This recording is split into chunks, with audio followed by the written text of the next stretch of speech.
What's going on, everybody? PojiForce here. You're watching PojiForce Plays, and welcome back to Valheim, Hearth, and Home. So with this new update to Valheim, we've gotten a lot of changes to food. And with that comes a lot of relearning of how things work in this game. For example, there are 3 different kinds of food in Valheim, Hearth, and Home. Red fork foods, which prioritize HP over stamina. Yellow fork foods, which prioritize stamina over HP. And white fork foods, which shows the balance of the two. With this new expansion, we got 12 new kinds of food to cook and eat. And so I thought I would go over those 12 kinds of food with you, talk about them a little bit, and kind of give you an idea of which ones you'll want to cook and which ones you might want to avoid.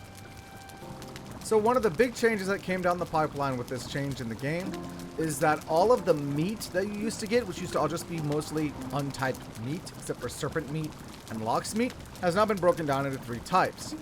You have boar meat, you know, the usual meat. It's got the same old icon as before. You also have deer meat now. And then there's also wolf meat. So you can get different meats from deer and wolf. And all of those can be cooked on a cooking station to get you cooked boar meat, cooked deer meat, and cooked wolf meat. Cooked boar meat provides 30 health and 10 stamina. Cooked deer meat provides 35 health and 12 stamina. And cooked wolf meat provides 45 health and 15 stamina. So of the 3, wolf meat provides the most health. The stamina difference between the 3 is pretty minor. If you have raw boar meat, you can also combine it with honey in a level 1 cooking station to create boar jerky, which gives you 2 boar jerky. This is an even split 20 health and 20 stamina. This is a silver fork item.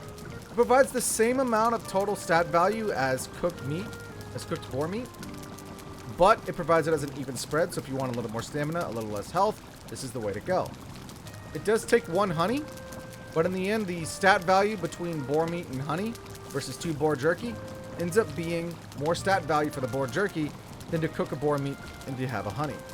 Deer meat does not have deer jerky, surprisingly enough. Instead, it has deer stew, which is 40 HP and 13 stamina for 1 cooked deer meat, 1 blueberry, and 1 carrot.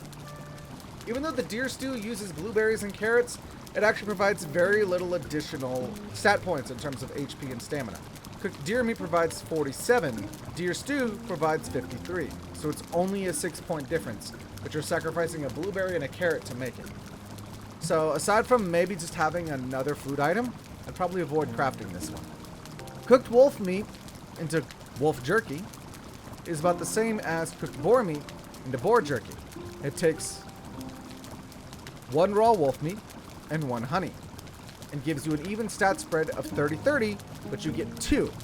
So if you're going to be converting any raw meats into jerky or into their second stage, I would choose boar and wolf. Wolf jerky is pretty good. It's a good balanced item. But if you don't have a lot of wolf jerky, boar jerky is also a decent stand-in. We also got 1 new HP item and 2 new stamina items, one of which I'm very excited to show you, but we'll get to that one last. The first is the HP item known as Black Soup. This requires a blood bag, a honey, and a turnip. Gives you 50 health and 17 stamina.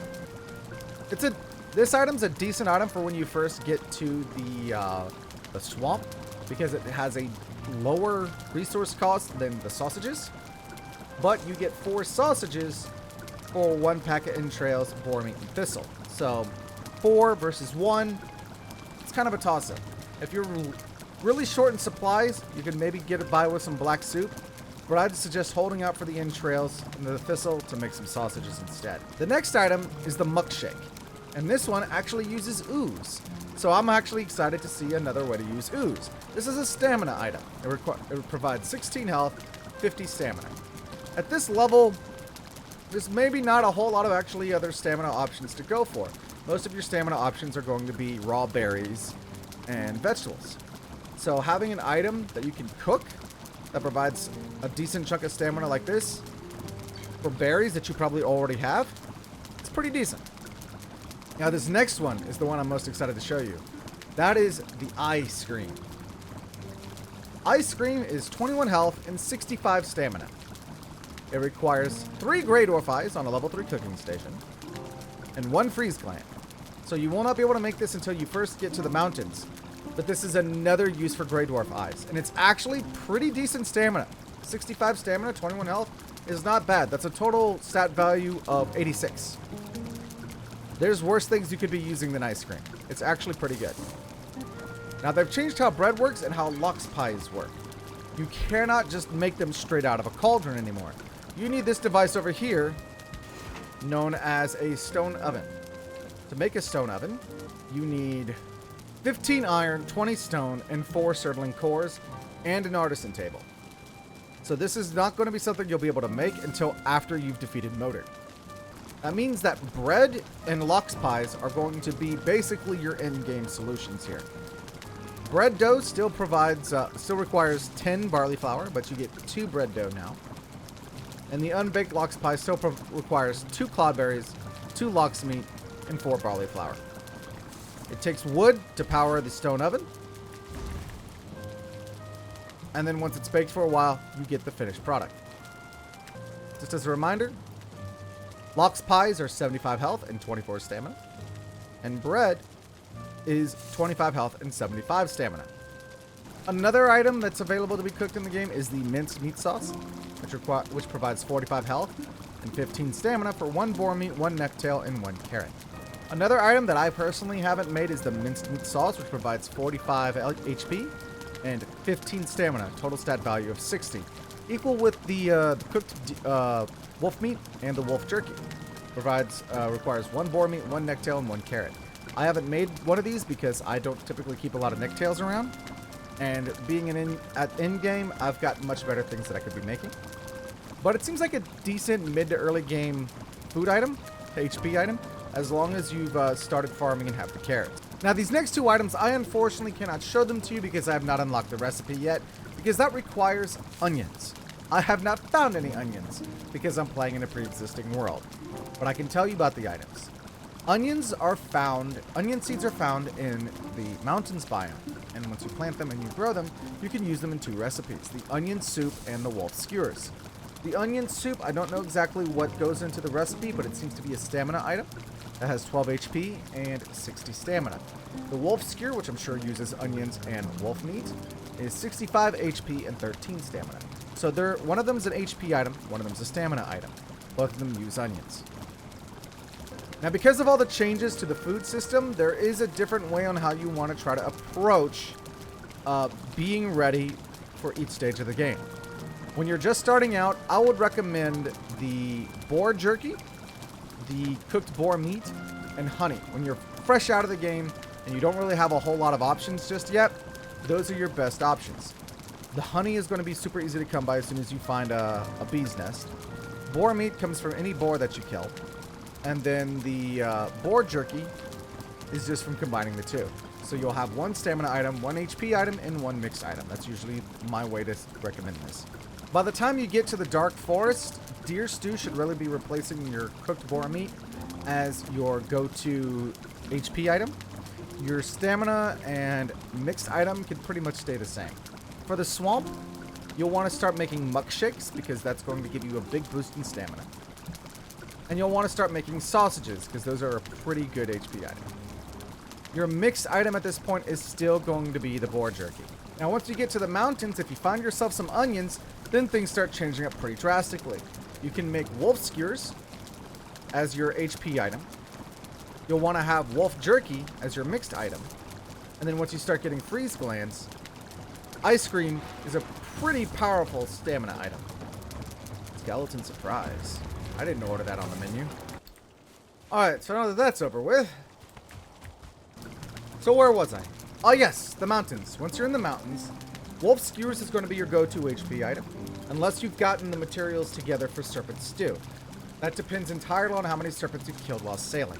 Serpent stew can be pretty challenging to get the parts for because serpents are not a joke in the mid to early game, but if you have it, it's a very rewarding food item to have. It still provides 80 HP, even if it only provides, like, I think 5 stamina now.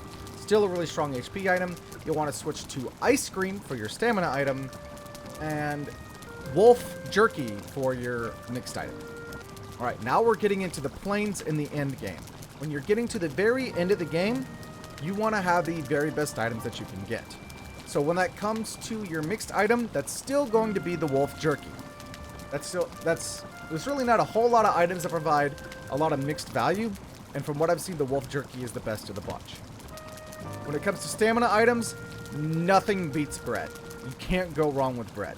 For 10 barley flour, you get 2 loaves of bread. That's 75 stamina and 25 health. The next closest is the blood pudding, which only gives you 1 blood pudding for 2 thistle, 2 blood bag, and 4 barley flour. And it provides 70 stamina, 23 health. So it provides 2 less health and 5 less stamina. You can do better when it comes to stamina items. When it comes to HP items in the end game, it really comes down to what resources you have available. The Serpent Stew is still far and away the best of the bunch at 80 HP and 26 stamina. That's a total stat value of 106. This provides the most HP in the game. But it does also require you to hunt serpents, which can sometimes be difficult to do, depending on whether or not you're kitted out to fight them, or even if you can find them. The next best, though it does require the stone oven, is the Locksmeat Pie. For 75 health and 24 stamina, it's really no slouch either. But it does require you to fight Loxes, which can be pretty dangerous, arguably more dangerous than the serpents.